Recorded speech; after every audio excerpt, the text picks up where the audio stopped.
All right, welcome into another edition of Catching Up with Tommy Mack here on 1010XL's podcast platform at 1010XL.com. Of course, on demand on the website as well. You can check us on Facebook on 1010XL's Facebook page. What up, Facebook? And good morning to all my friends on the Relevant app as we stream live every single show right there on the Relevant app on the Jaguar Fanatics channel. Bunch of Jaguar fans, like-minded people talking about their team, interacting. We do podcasts, broadcasts, all type of stuff, and more to come. But great to have them here on board. My show brought to you by QC Kinetics.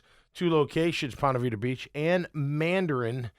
I would check them out. I've just done my first 2 weeks. Wednesday will be my first treatment at QC Kinetics. They injected it into my knee using my own blood and to my shoulders. I got a torn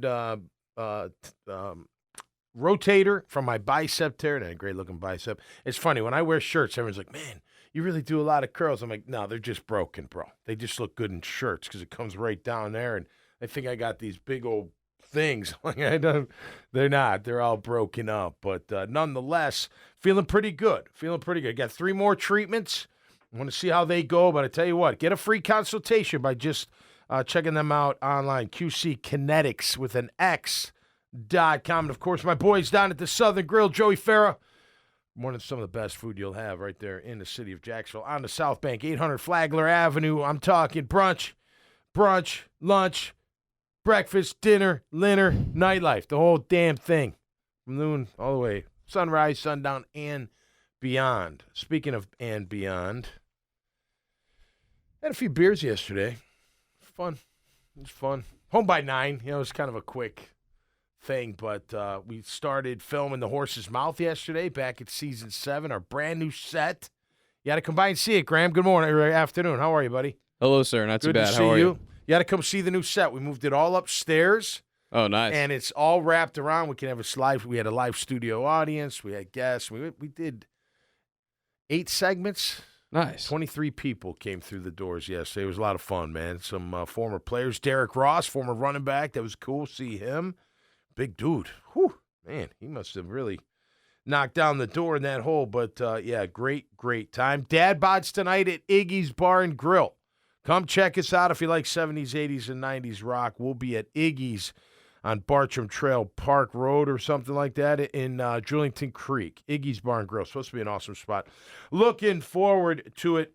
No doubt about it. All right, the other day, Calvin Ridley Day, I guess, applies for reinstatement. I would imagine he's going to get it. Tony on Jaguars today saying it's going to take 6 weeks. What the hell? What do you mean it takes 6 weeks? I mean, come on. Just reinstate the dude. He sat out a year. You know, I mean, look, he did what he did. It was like 1 bet or 2 bets. I mean, it wasn't like, he's betting on games. I mean, it was literally like a parlay. Jags, Atlanta, and some other game or something. He wasn't even with the team. Now, granted, he was still employed by the team. He had walked away from the team, walked away from the game, and then had his little gambling thing, and then they suspended him. I mean, come on. Like, out of all the stuff players do, you're keeping him out? Now, if he was a serial betting guy, right, he's always betting, you caught him, totally different story. But one little bet, I don't know. Pete Rose should be in the Hall of Fame too, man. It's a bunch of crap. We'll get into that. But anyway, he is applied, and I would think he gets it and add him to the mix. I know everyone's really excited, and I am too. He was a great receiver in 2021. Great. I think it was 21. He had a great year. Or was it 2020? 2020 had a great year. 2021, he got hurt, that's and right. that's And the then same year he laid the bet because he was hurt. Well, he walked away. Yeah, he did. And he must have been dealing with stuff. I don't know. I hope he's all over it. I hope he's good. The only question I have, and I just said on radio, is like, man, when the things get tough, is he going to stick it out? I hope he does. I'm sure he's going to say he does, and he should. He's a young man with a great, promising career. I mean, we were talking about the money. I mean, and God bless them. Listen, I want players making more money. You know why? Because my pension goes up when they do. The more money they make, the more money I'm going to make when I'm older, and I'm going to live off my pension from the NFL. But it's amazing. The fact that I don't get, and Graham, please chime in, I don't get why they combine the left tackle and the right tackle when it comes to the franchise tag money. To me, that's ridiculously dumb. They're not the same position. They're not valued the same. Still very important, of course. But your left tackle, if you took a team, are you building with a right tackle or a left tackle? I mean, you might throw in, hey, no, I want a pass rusher. I want a quarterback for whatever. But you ain't going right tackle first. You're going left tackle. Unless I have a left-handed quarterback. Even still, I mean, we had Brunell, you still need that left tackle. You're still taking a left tackle, man. I don't know. Anyway, so that's the problem, right? So it was posed like, would you tag Jawan Taylor? The tag's $18 million. There's one right tackle, I think, that's making that number. Nobody else is making that number. Nowhere near it. More like around 11, 12, 13, maybe 14 in that range. But that's a problem because back when it was separate, the tag would probably be around $14 million, not $18 million. Whether you agree with that or not, whatever, that's the way it used to be. Now they just, oh, no, they're all the same. They're not the same. I don't think they're the same. Yeah, the tag doesn't really make sense for Jawan this year for us based on not on $18 million. It's almost impossible to do I'm that. a believer that you keep the band together. You keep that O-line together as best you can. I think Phil Rosher I want to see him another 2-3 years with that line. You got to do something with guard, I think. You're going to have Shatley. Don't count out Ben Barch. They're going to grab somebody somewhere. Free agency draft. I want a Mauler. I want another Scherf. Scherf's he was a good acquisition for us. Osiris Torrance, maybe. What's that? Osiris Torrance, Is he perhaps. from the Florida Gators. I love that dude. I would love 3 years of college football, you know how many sacks he allowed? Beast. I'll guess 1. 0. 0. None at all. Never. Now, sometimes the coaches don't blame him if they really like him, just for the record. Well, 2 of those 3 years was at Louisiana. Mm-hmm. So he's playing against G5 competition. Okay, all right, but his last year was at Florida. He's a beast. He had to play against a Florida State defensive line that was really, really good with guys like Fabian Lovett. He had to play against Georgia's defensive line with guys like Jalen Carter. So to allow no sacks throughout this past year is ridiculous. Yeah, he's a monster. Impressive. Big monster. Dude. Big guy. And that's what I want out of my guards. They got to be able to move, but I want you're moving earth. You know what I mean? He's the best Florida offensive lineman that I have seen since the Pouncey twins. Oh, and they were good. Yeah, they were big good, time. no doubt about it. But so they got to figure that one out. I don't know. If you can't figure out a long-term deal with Jawan, you got to let him walk and tell Walker he's playing right tackle and bring Cam back his left. Or I don't know. How do you trade Cam with he's already got his contract. He's got his second knee injury now. That's going to be a tough one to trade, I think. I don't know. I'd have to look around the league and see would I take Cam Robinson in a trade if I needed a left tackle. I guess if I really needed one, I didn't feel like I was going to get one maybe. But he is damaged goods, and I don't mean that so negatively. When you get injured a couple times, that's what happens. They start thinking, well, what if the knee goes? What if something else starts breaking down? And then you're not playing a full year or you're missing too many games. Then it's no good. So I don't know. We'll see. The O-line, how they handle O-line and Ingram are going to be very key to this team next year, in my opinion. Of course, they got to figure out the defensive side of the ball. Let's take a quick look around the National Football League. A couple of stories I just want to get into. This isn't a story. I just want to say, look, I even commented on social media that the video of the Philadelphia Eagle players talking about the penalty, the holding penalty on Schuster Smith, and if it cost them the game or not, and they are like, no. There's many more plays. We're not that's not it. They should have never got down there in the first place, or we shouldn't have turned the ball over, or we should have done this, we shouldn't have done that. That's internal accountability. That's not going, that was a bad call. That's not why you lost the game. You got your ass beat in the second half. I mean, you did. The Chiefs crushed you in the second half, and you couldn't stop them at all, and they stopped you. So, held you to 11 points, scored 24, right? So, I just like the fact, and that's when you're talking about a culture thing. I could buy into that culture. Nick Sirianni, I tell you what, doing a great job, and the entire organization. And I think Doug's that way too. I think our players are like that. I do. I don't know if all of them are, but I think a good majority are, and I think those that aren't will eventually find their way out, and more guys like that. You got to be accountable, especially in football. Have to be. And you know what? If you're the Eagles, yeah, you're kicking yourself. You let that one get away. Hey, if you're the Chargers, you're kicking yourself for letting a 27-point lead get squandered. Hey, hats off to our team. What a great second half. But I just like I love accountability, man. Look in a damn mirror and quit pointing your finger at everybody else. But I thought that was pretty cool. Looks like Travis Kelce going to host Saturday Night Live. That should be fun. I like him. I like both of them. And I hope Jason Kelce stays for another year. I do. Granted, he's been playing a long time. What a career. One of the best centers in the game, without question. But Travis has got a nice, cool personality. I like that he calls Patrick Pat, and I like he speaks his mind. He's not afraid to say anything. And as you may know, of watching this show, I kind of feel the same way. We'll see. That happens March 4th. Aaron Jones, running back of the Pack, he's going to stay with the Pack, redoing his deal. You know, he's made the second amount of money for a running back since 2021 other than Christian McCaffrey at like $22 million. I like Aaron Jones. He's a good player. The biggest question with them, like, where is Aaron Rodgers going? You think Aaron Rodgers goes back to the Pack? Any chance that he goes back to the Packers? I don't think so either. I think he's done. Where would you like to see him? Because I got a couple ideas. Where would you like to see? Where do you look? Like we made a joke about someone photoshopped him in a Jets uniform, and it just didn't look good. It just didn't look good. Colin Cowherd posted, and he said, this just looks less successful. Yeah, it does. It just doesn't. It didn't look good. But think about this. Think about Miami. I'm not Tua when healthy, but Tua's not really that. You know what I mean? Think about him in Miami. Are you kidding me with Tyreek Hill? I mean, and they're an up-and-rising team. If they could keep their quarterback healthy and straight up, maybe they got a good shot. But that's an interesting one. I think the Raiders would be very interesting. And, of course, Devontae Adams reconnection. I'll tell you what, I'm not counting out Aaron Rodgers. I know a lot of people talk about all the top quarterbacks in the league, and rightfully so, but I'm not counting that dude out. I think he's got more gas in the tank. The Raiders make easily the most sense.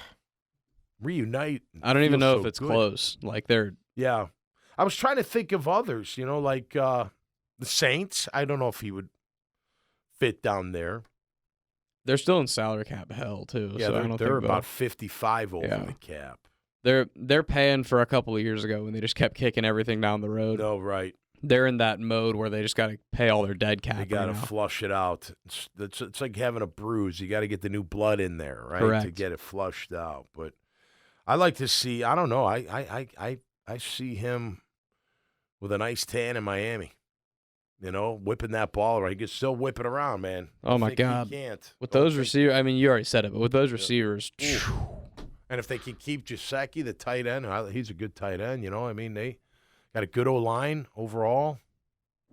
I don't know. We'll see where he ends up. With the Jets, I don't feel the Jets. Is there a surprise team out there? Does Washington make a run for him? They stick with that Howell kid. By the way, Eric Bieniemy getting a second interview. Good for him, man. I hope he can pull it off. I mean, I know everyone has this, they're all against him for whatever reason. I don't know if that's the case. The interview's everything. And we're not in the interview. Everyone assumes what goes on in an interview, but you're not in there. You're not in there. Maybe he says something that the owners or the GM's like, well, no, I don't know if that's a fit for us, And it may just be nothing intentional, just the way he is. The way he interviews. I don't know. I hope he gets this job. I mean, look, I will say this about Eric Bieniemy. I played against Eric. He was a good running back. I don't know him personally, but he's a good running back. You got Andy Reid and Patrick Mahomes, Pat Mahomes' endorsement. Shouldn't that be enough? You know what I mean? Shouldn't it be enough? It should, but it works against you in the opposite way. Right. But he is endorsing them, right? I mean, and he's been right there every step of the way. He's got to be involved with that game plan. There's no doubt. And I think Pat speaks very highly of him. The question is, what's missing? Because Something has to be missing if these interviews don't come to light and fruition for a job. I know everyone likes to say it's skin color, it's this, it's whatever, and maybe it is. I don't know. I'd like to think that's not the case, but that interview is ultra important, and maybe he's worked on it. You got to work on your interview skills. You all know it, getting a job. You don't get every job you interview for. Right? You got competition. You got to go through the step one. And I know with corporate America, it's a pain in the ass. You got step one. You got a phone call. You got a Zoom call. You got this call. You got to meet this guy. And then eventually maybe they'll hire you. It's why I don't go that route. But you know what I mean? I mean, that's part of the interview. That interview is huge, regardless of what we're talking about. I hope he gets the job. I hope the interview goes well. And he becomes the next quarterback or the head coach of the Washington Redskins. The Washington team. You know that team up there? Well, he's interviewing. DC? He's interviewing to be the OC. Oh, he is? Yeah, not head coach. Because Rivera's there. Rivera's still there. What am I thinking? I'm sorry. I thought he was going head coach. The whole idea is like get away from Andy. Yeah, so you can try to shine more on your own. Yeah, I was thinking. Why was I thinking head coach? Well, yeah, I don't know if I'd make that move. I wouldn't. If I were him. Hell no. There's no chance. I don't know. But then again, you go back. Why is he getting head coaching opportunities? Why? Or he's getting opportunities to interview, but he's not locking them down. Why? You know what I mean? There's a reason. So we'll see what happens. Yeah, I don't know. I get him thinking, I want out of here. I got to go prove this on my own. And maybe he can. I don't know. But I hope he, I wouldn't if I were him, but I hope he gets the job. I do. I hope he can find the path to that head coaching position. All right, we're going to wrap it up a little quick on Justin Fields. I keep seeing this trade him and then get Bryce Young or the kid out of Ohio State. C.J. Stroud. Yeah. By the way, I like Stroud over Young. Is that terrible to say? No. I just do. I think he's got a lot of skill. I disagree with you, but I don't think it's not It's not night and day. No. Right, yeah. They're close. And I like Bryce Young. Don't get me wrong. I don't know. I think Stroud, I like his mechanics a little bit better. I don't disagree. The reason that I like Bryce Young better is because I know both of them are going to get drafted to bad teams. Yeah. And Bryce is better off script. Yeah. A lot of times, if you're not great off script, it was weird. C.J. Stroud was never very good off script, and then they played Georgia, and he was like freaking Johnny Manziel somehow. No, right. But for the body of work, Bryce Young's better off script. The problem is off script only works for a little bit of time, just till you get going, right? You look at a guy like Jalen Hurts, right? He's not off. He does off script when he has to, and he's a dangerous weapon. We saw it in the Super Bowl. But he's also part of that system, and he runs it really well. Right, but he plays for the Eagles with Jason Kelce and Devontae Smith, and I'm worried about those two guys when they get drafted to the Texans. You take Fields. Their O-line sucked last year, Sucks. And that guy balled last year compared to his rookie year. My point of bringing up Hurts is I think Fields has got some Hurts in him. Mm-hmm. I do. I agree. And I think you got to develop that and give him some time before you say goodbye to Justin Fields. I don't think I would – well, I shouldn't say that. I probably would. If they were all sitting there in the draft, Fields, Stroud, and Bryce Young, I don't think I'd take Fields first. I'd probably take Stroud first. That is hard. That'd be a tough one. I don't know. I'm not giving up on him if I'm a Chicago Bear. That's all I'm saying. And we'll see what they can do. Of course, the Jags in off-season mode, but it's going to pick up quick. I mean, before you know it, the Combine, you had the Senior Bowl, you're going to have the Combine, the draft, free agency is going to kick up. I mean, free agency is going to be fun. What do we do? What do we do with our guys? I mean, we got a lot to figure out. That O-line alone, right? Do you try to trade Cam? Do you keep Cam and let Juwan walk and move Walker back to right tackle? Do you try to trade Cam, throw Walker left tackle, and figure something out for Juwan Taylor? What do you do at left guard? Then you flip it over on the defensive side. How aggressive are we going to be? What are you going to do with Roy Robertson Harris? Got an $8 million cat hit, I believe, for 2023. You going to restructure that? I think you would. I'd like him on my team. He came on towards the end of the year. I think they all did, so in all fairness. But you got to look, Shaq Griffin's not going to be here. There's no doubt about that. But you got to talk about, and that's I forget what that cap number is. It's a pretty high cap number, so you clear some off the books. But if you can make that $8 million down to $2 million, that's more palatable for the for the team to handle. But that's the case. If you, and guys will do it for the most part because you're going to extend them. You're going to give them a nice bonus, right? That's all. Nothing wrong with getting a nice bonus in the offseason when you're not expecting one. So if I got $8 million and I'm going to give you, all right, we'll give you a 3-year deal for 21, and we'll give you some up front. You know what I mean? Something like that. I really want to see what they do on defense. I'm not trying to say I know everything, but I would strongly look at a 4-3. I would. You can always play sub package and have enough, pass rushers and cover guys, in those sub packages that you got to combat every single week. And a lot of times you're in it a lot. You're in dime, you're in nickel, you're in penny, whatever it is. But I'd bring my base back to a 4-3. I would. So let me ask you, because you know this better than I would. Since like 2019, I would say. Yep. Since it was clear that the 2017 defense was not that 18 elite was pretty defense good. anymore. Right. If so you remember, their defense was good defense. Mm-hmm. Yep. So from like 2019 to now. Yep.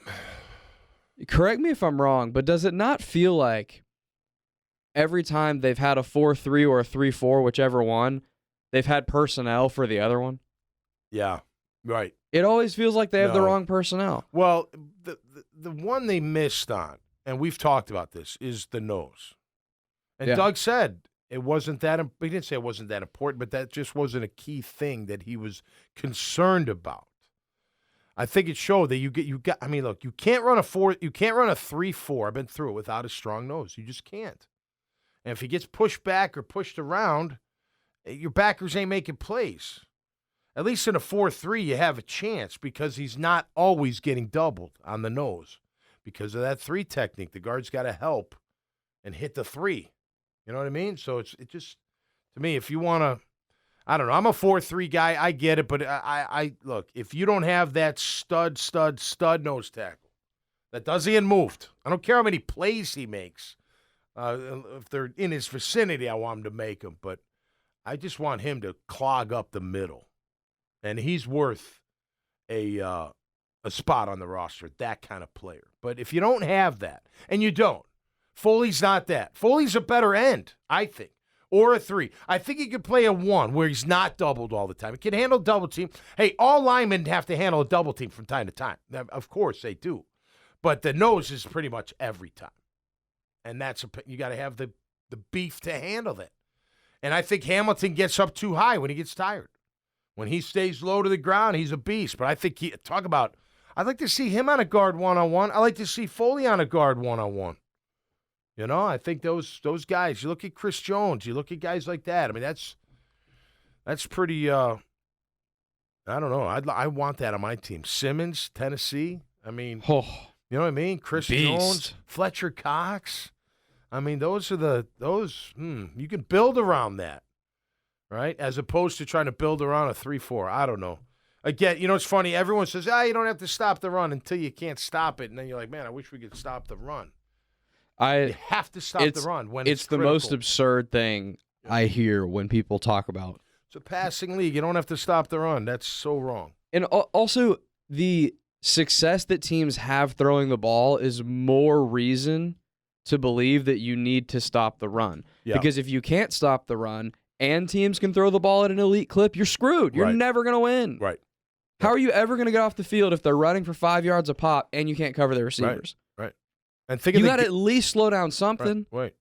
Think about the Chiefs game. Pacheco killed you. Killed him. The Jags, I'm talking about. Yes. Killed them. And Mahomes did too with Kelsey. Well, actually didn't kill him, but destroyed him pretty good. But the Pacheco, you couldn't stop him. You got to stop. Think about that. If you make them one-dimensional, now granted, it's Mahomes, you still have a tall order. But at least you take that out of the way. And the problem is when you most need it is when the other team has a lead, and you got to get off the field. You got to stop them. And how do you stop them? You stop them on first down, so you don't have a short second down. You stop, you know what I mean? So you don't have 3rd and 1, 3rd and 2. You have 3rd and 7. You have 3rd and 8. They really got to make a play to extend the chains and the drive. So, what did we say about the Super Bowl on Tuesday? Yep. We said an under-discussed topic of that game was how the Chiefs were able to shut down the Eagles' backs. Oh, yeah. Shut them down. Because now Big all of time. a sudden, in the first half, the Eagles still moved the ball pretty well, but now all of a sudden, there were 2 or 3 times in the second half where now what we've had is 3rd and 2 and 3rd and 1, and we've run that rugby style which QB they're now sneak. looking at changing. Right. Now that's 3rd and 7. Right. And that's much more difficult to complete because Miles Sanders on first down got 1 yard instead of 6. Right. Yep. That changed everything for the Eagles offensively, and the Chiefs were moving the ball so well. If you got 2 stops, you were going to win the game. Well, and I think Hurts should have ran a little more. He's a beast. I agree. He is, guys. I think Trevor. All these guys that can run, Fields, Trevor, you use it. You look at Mahomes. Oh my ankle! And then he's hauling ass, and nobody can catch him. You know what I mean? Like that. That's a weapon, man. Such a weapon, and we have it right here in Jacksonville. Hey, I want to thank somebody here, Teal Taliban on the relevant app on the Jaguar Fanatics channel says bringing back Calais on a 2-year deal would be fire. I don't think we should ever let him go, to be honest with you. I'd have paid him the $15 million. He's still playing at a high level. I don't know. I don't know if I'd go that route. I don't know if I'd go. And I think he's a great player. And what are you going to play? You're going to play the 3-4 because he was a 4-3 guy. That's what made him so. You put Calais Campbell, 6'8", whatever he weighs, on a guard, especially back in the day. That's what I'm talking about. That kind of – remember when he came, how that just changed our defense with Ngakoue. That offseason, Tom Coughlin put together a great free agent class led by Calais Campbell and changed everything. It's like Stroud. I go back to Stroud and Henderson. Remember those guys? Are you kidding me? Bullies, the 30 for 30. Guess what? Sam Adams and Tony Saragosa were so damn big, nobody blocked the linebackers. I mean, they didn't. It was free game. Hey, Ray, guess what? Yes, you're a Hall of Famer, but guess what? Nobody's going to block you all game long. All you got to do is run to the ball. That's a dream. You don't have to hit any linemen. And that's how it was. And if you remember, they switched to a 3-4 in the middle of his career, and he was getting killed. And he went even publicly. Remember, he went on publicly. Ray Lewis, he's like, they got to let me be me. I can't do, I'm not supposed to take on this center and this guard. I'm supposed to go make a play. And I'm like, well, hell yeah, who doesn't want that as a Mike linebacker? Keep him off me, man. That's what I'm talking about. I think you have to have in today's game. And you know what? If they can pass rush a little bit, even better, right? Like Calais could. He could get after you on that pass rush. So great question, a great comment. I appreciate you chiming in there, Teal Taliban. All right, that's going to do it for me this time around. Hey, if you're not doing anything and you're in the Drillington Creek area, come check out my band, the Dad Bods. We start at 7 o'clock. First song is Plush by Stone Temple Pilots.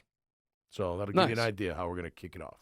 It's going to be a rocking show. We're going to have a lot of fun and look forward to seeing everybody out there. Hope you all have a great weekend. LFG on whatever else you're doing. What are you doing? So I give it to you. LFG exclamation point. Maybe you're going, I don't know, somewhere. It's going to get cold. Some rain, they say. Hopefully not for too long because now it's so nice when the sun's out. It's such a beautiful time of the year. All right, till next time, stay safe and be cool out there. We see you right here on Catching Up with Tommy Mack on 1010XL's podcast platform at 1010XL.com, on Facebook, of course, and streaming live on the relevant app. Have a great day, everybody. Peace.